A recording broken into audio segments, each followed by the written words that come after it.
What if the thoughts you're having right now weren't even yours to begin with? Seriously, what if, long before you could even talk, someone else was already influencing you?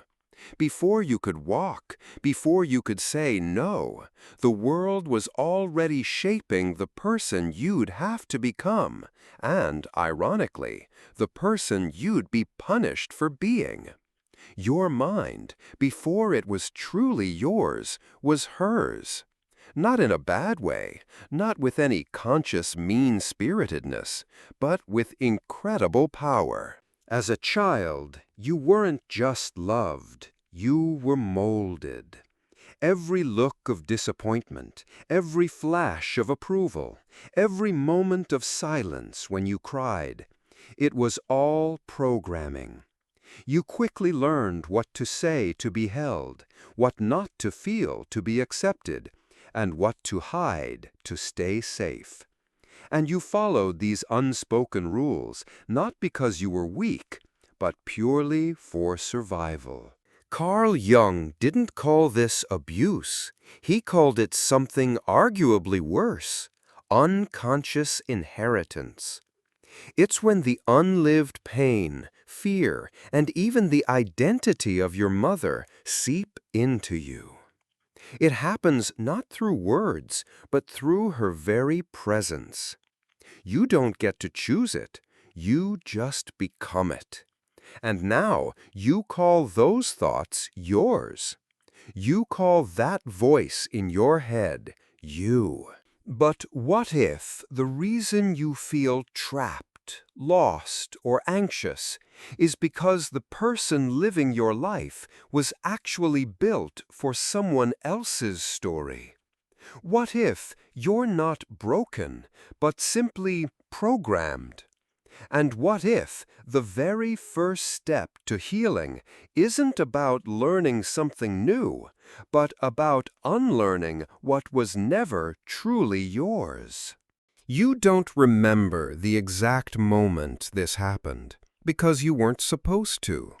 By the time you could form memories, your mind had already been written on, not by choice, but by proximity. A child doesn't learn by logic. A child becomes what they are exposed to. Before you even understood words, you absorbed emotions. You learned what was safe and what would cost you love. If she was anxious, you learned to scan the room. If she was distant, you learned to perform. If she was controlling, you learned to shrink. And if she was hurt, you learned to become her healer. You didn't choose this. Your survival depended on it.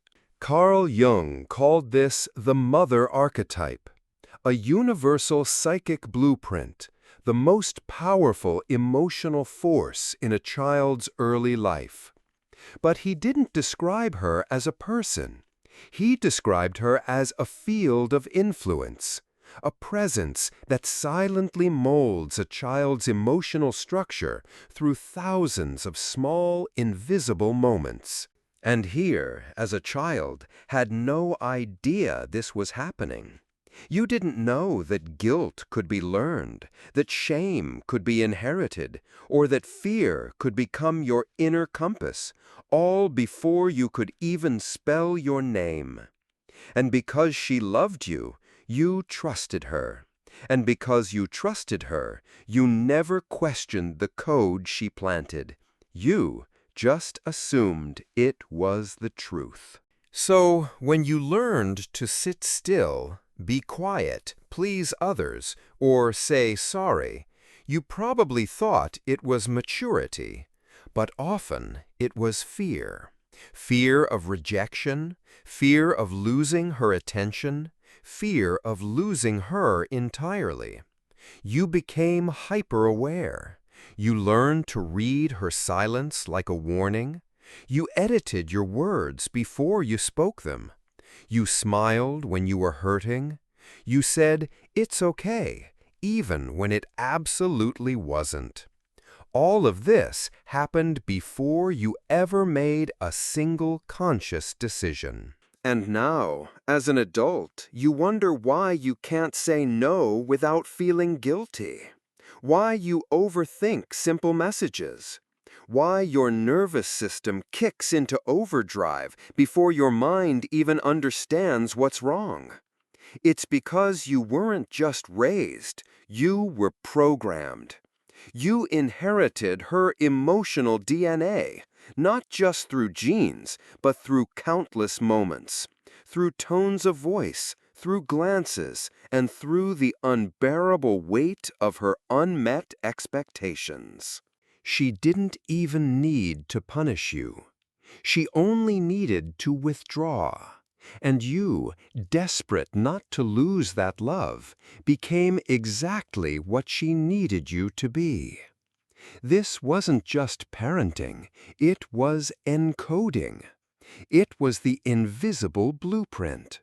And like any blueprint, you are still building your life on it, whether you realize it or not. She didn't teach you how to think. She taught you what to fear. And what you fear still rules you. You fear disappointing people. You fear being misunderstood. You fear being fully seen. Because as a child, being seen often meant being corrected. So now, as an adult, you wear masks. You overperform. You collapse your needs to make others feel comfortable. And all of it, every bit of it, started before you even had a name for it. That's the power of maternal imprinting. That's the invisible blueprint. And it happened not because she was evil, but because she, too, was built from blueprints she never saw. But what happens when you finally see it? What happens when you realize your entire sense of self was crafted to survive her emotional weather? You begin to unlearn. And in that unlearning, you begin to breathe for the very first time. A child will do anything to keep love, even if it means disappearing. And that's exactly what happens. Not all at once, but slowly, piece by piece. It starts with small moments. You cry, and she looks away. You get angry, and she tenses up. You ask too many questions, and she sighs. You learn, some parts of me are allowed, and some are not. So you begin to hide those parts. You don't stop feeling, you just bury it. You don't stop needing, you just silence the need. You don't stop existing, you just fracture. And the part of you that remains? That's the version that survived. That's the mask you learn to wear. Carl Jung called it the persona, the socially acceptable version of you, the role you performed to avoid pain, to win approval, to stay safe in the gaze of the mother. But here's what he knew that most people don't. The persona is not you. It's a disguise, a survival suit, a carefully crafted imitation of who you had to be.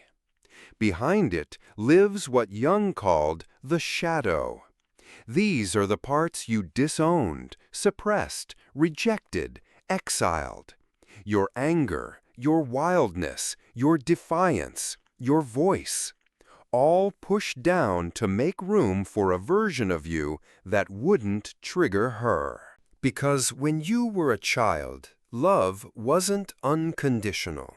Love had rules, it had moods, it had invisible contracts. So you signed them. You became the pleaser, always agreeable, always apologizing. You became the fixer, always scanning for problems to solve. You became the perfect child, high-performing, self-sacrificing, silently drowning. And each time you stepped into one of those roles, you stepped further away from yourself. These weren't personalities. They were defense mechanisms, costumes, cages. You laughed when you wanted to scream. You smiled when you were breaking. You offered help when you needed it most. And they praised you for it, called you mature, said you were so well behaved. But they didn't know they were applauding your disappearance. Because here's the tragic truth. No one sees the child who hides well. And over time, the performance becomes permanent. You forget it's a mask. You forget there's even a self beneath it. You become what others need. You lose what you need. And deep down, a part of you whispers, "This isn't me. This has never been me." But you silence it, because that voice, your real voice, has always cost you something.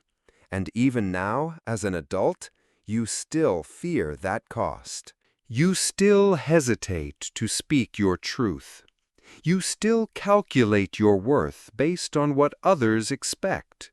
You still feel guilty for simply existing as you are. Because when love was conditional, authenticity became dangerous. And so you split. One part of you lived in the light, pleasing, pleasing, pleasing. The other lived underground, rejected, unclaimed, starving for air. But no split lasts forever. Eventually, the buried self begins to leak through. Anxiety, rage, addiction, depression. And you wonder why. You wonder where it's coming from. You ask yourself, why do I feel like I'm performing all the time? Why do I feel fake, empty, disconnected? The answer, because you're still living as the child who had to survive, not as the person who's finally free to exist. The child survives by becoming what the mother needs, not what they are. And now it's time to ask, who are you when you're no longer surviving? Because the longer you wear the mask, the more distant the real you becomes. But that version, the buried one, it hasn't died. It's waiting. Waiting for the moment you finally say, I don't want to be loved for who I pretend to be. I want to be seen, even if it means being misunderstood. I want to be whole, even if it means being alone. I want to be real, even if it costs me everything I built to be safe. Because safety is not the same as freedom. And if you're ready to be free, you have to meet the part of you you left behind to survive. The child you buried did not die. They just went underground. And what lives in the dark does not silent. This is where Jung's shadow begins. Not in evil, not in darkness, but in rejection. Every time you silenced a feeling to stay loved, every time you abandoned your needs to keep the peace, every time you became who she wanted instead of who you were, you carved off a piece of yourself and locked it away. At first, it seemed like a fair trade. Love in exchange for silence, safety in exchange for self. But nothing stays buried forever. The anger you weren't allowed to express becomes passive aggression. The needs you were told were too much become addiction. The voice you weren't allowed to use turns into anxiety, tension, disassociation. And worst of all, you blame yourself. You wonder why you feel too sensitive, too intense, too needy, too ashamed, too exhausted, too angry. But what you're really feeling is the return of everything you had to deny. That is the shadow. And the longer you repress it, the louder it knocks. Because the shadow doesn't disappear when ignored. It waits. It gathers weight. It learns your patterns, and then it starts to live through them. Suddenly, you're sabotaging relationships, pushing people away, attracting chaos, avoiding peace, fearing intimacy, needing validation from people who remind you of her. You tell yourself you're broken, but you're not. You're just haunted by the version of you that never got to live. Don't upset her. Be who she loved. Be good. Be small. Don't be too much. These voices sound like your thoughts, but they're not. They're echoes of programming, scripts written by fear. And here's what Jung warned us. What you resist not only persists, it grows stronger. You were never resisting yourself. You were resisting the shadow, the part of you that remembers the truth you weren't allowed to speak. And now you feel like you're fighting yourself, but you're not. You're fighting the version she built. The you that was engineered to keep her comfortable, to protect her emotions, to absorb her projections, to fulfill her dreams, to never ask for too much, to always put her first. But that version, it's not you. It's a survival algorithm crafted by love, conditioned by fear. And yet, you still obey it. You hear your own needs and silence them. You feel your boundaries and override them. You know you're exhausted, but push through anyway because you still think worth is earned through sacrifice.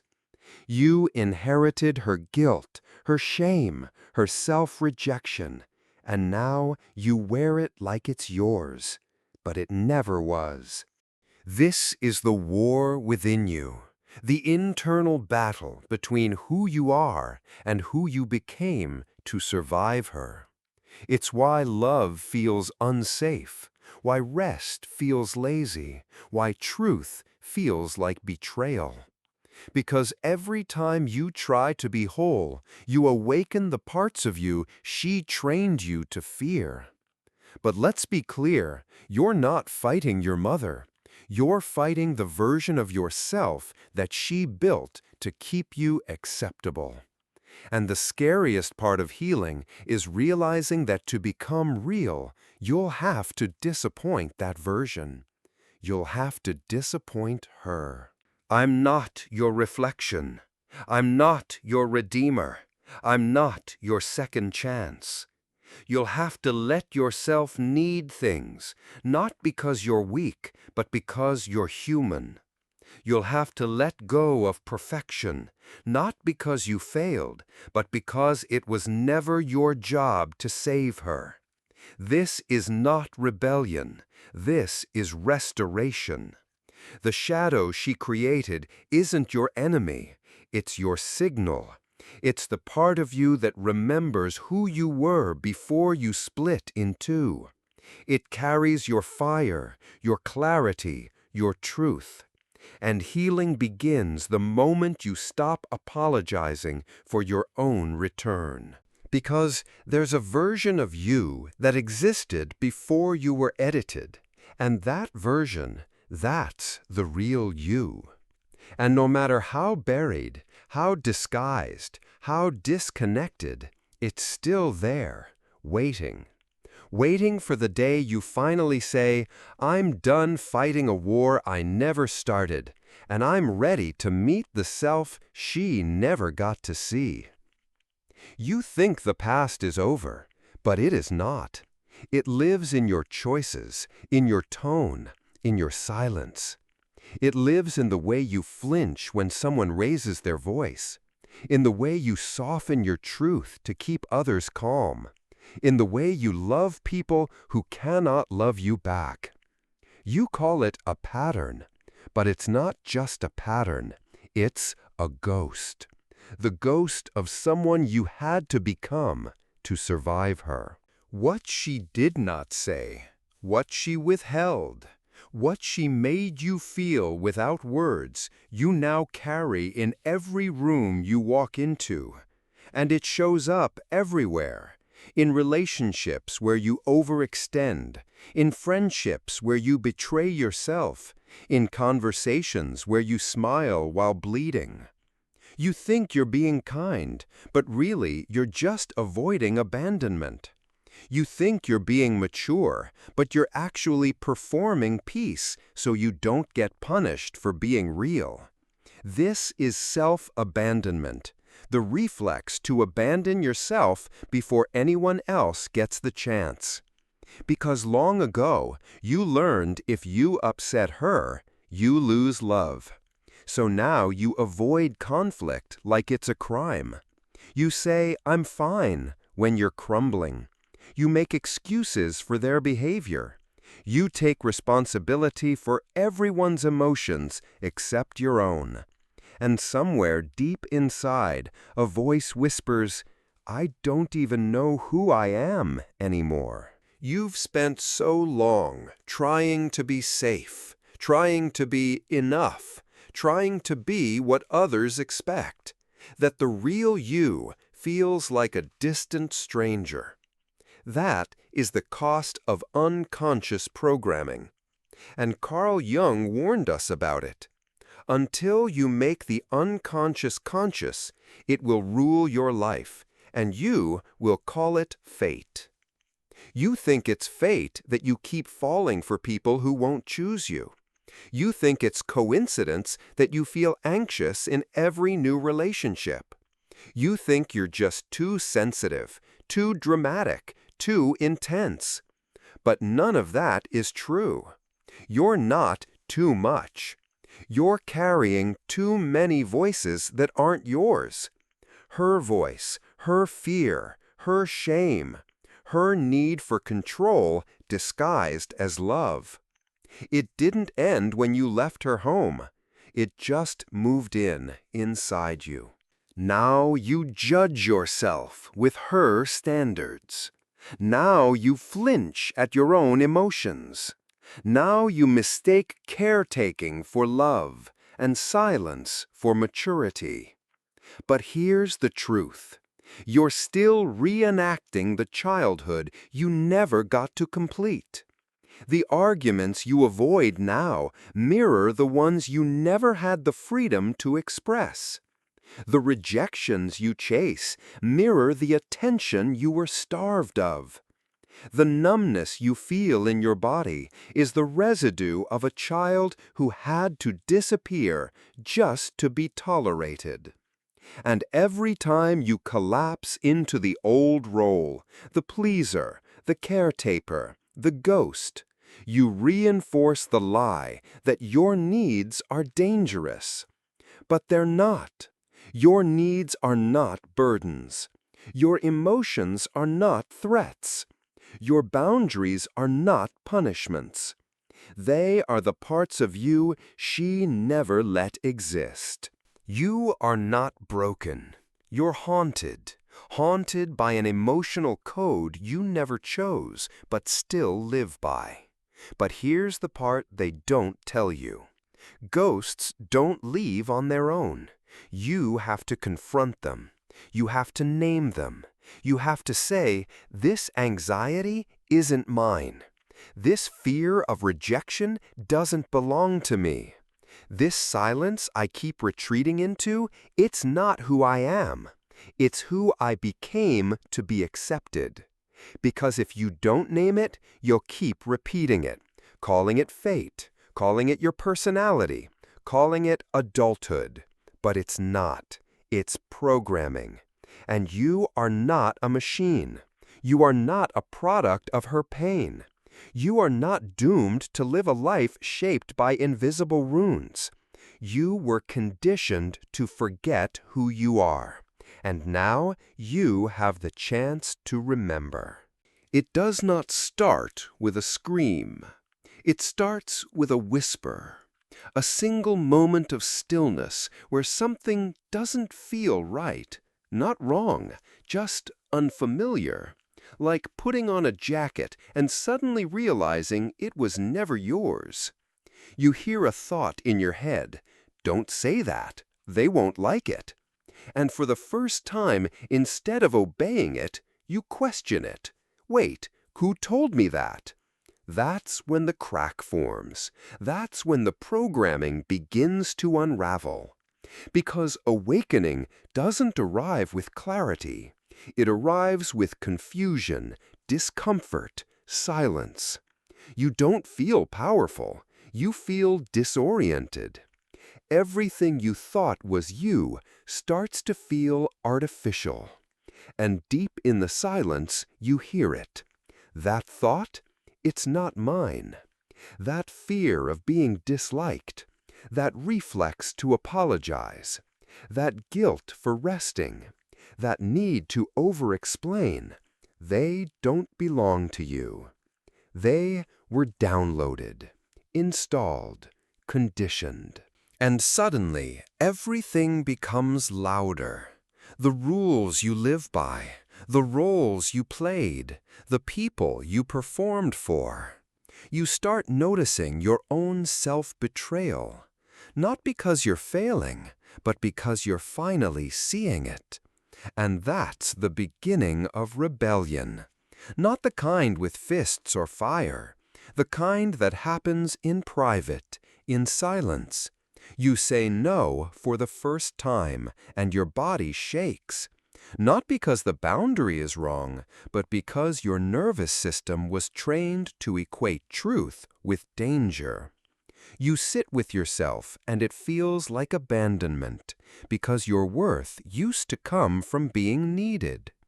You let yourself rest, and it feels like failure, because your value was tied to exhaustion.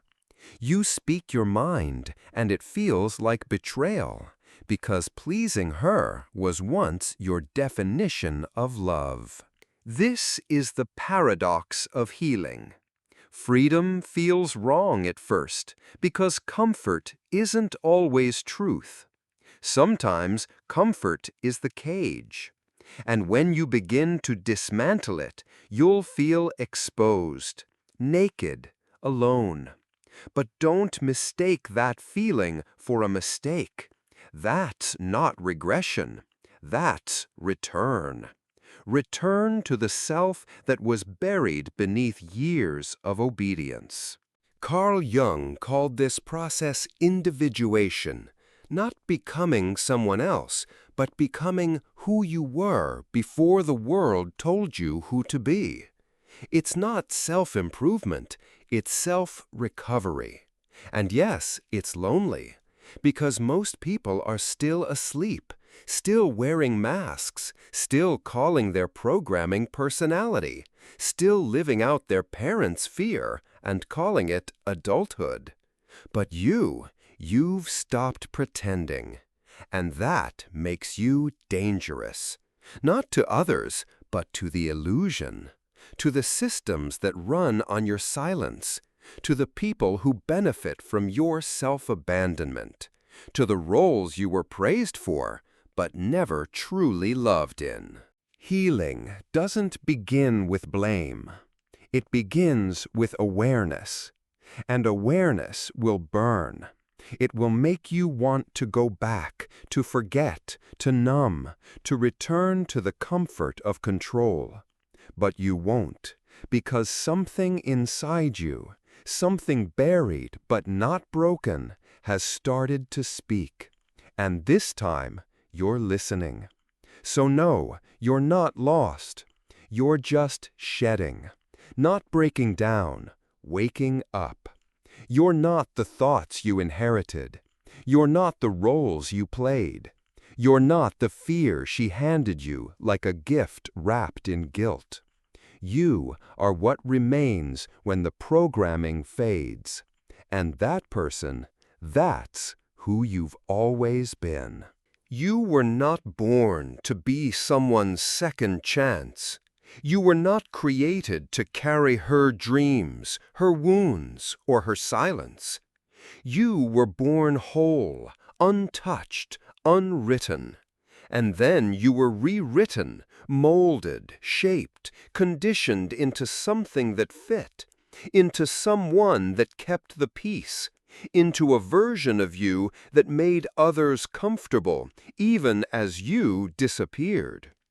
But that version, it was a costume, a code, a shadow, and it kept you safe at the cost of everything real. You learned to smile through pain, to shrink inside praise, to abandon yourself in exchange for attention that never saw you clearly. But now you know it. And once you see it, you cannot unsee it. You realize that voice in your head isn't your intuition. It's her fear. That guilt in your chest isn't your conscience. It's her shame. That perfectionism in your bones isn't your discipline. It's her unmet need for control. You've spent your life trying to become enough. But enough for who? Enough for the version of you she imagined. Enough for a love that came with conditions. You were never hers to sculpt, never hers to shape into a savior. You are not a clone. You are not a projection. You are not her hope, her fear, her regret. You are something far more sacred. You are the part that remained untouched by all the editing, the core, the original, the self that never disappeared, only waited for silence, waited for awareness, waited for you to stop running from your reflection and finally ask, what if I'm not broken? What if I'm just buried? Because the truth is, you were never wrong. You were never too much. You were just surrounded by people who needed you small so they didn't have to grow. And maybe she did her best. Maybe she passed down what she was given. Maybe she never saw you because no one ever saw her. But that cycle ends with you. Not through blame, but through becoming. Through becoming the first in the bloodline to stop apologizing for existing, to stop collapsing for peace, to stop inheriting trauma disguised as love. Because when you rise, you don't just heal yourself. You heal everyone who came before you and everyone who comes after. You become the blueprint she never had. And in that moment, you return to the self you were always meant to be. You are what remains when the programming ends. Not the obedient child, not the fixer, not the mirror, but the one beneath it all. The you who never needed to be anything other than real. That's who you are. And if no one ever told you this before, you are allowed to be seen. You are allowed to be loud. You are allowed to disappoint people who only loved your silence. You don't owe anyone your erasure. You were never hers to create. You were yours all along. If this woke something up in you, something buried but alive, then you're exactly where you need to be. This channel isn't just for watching, it's for remembering. Hit subscribe and keep walking the path back to yourself.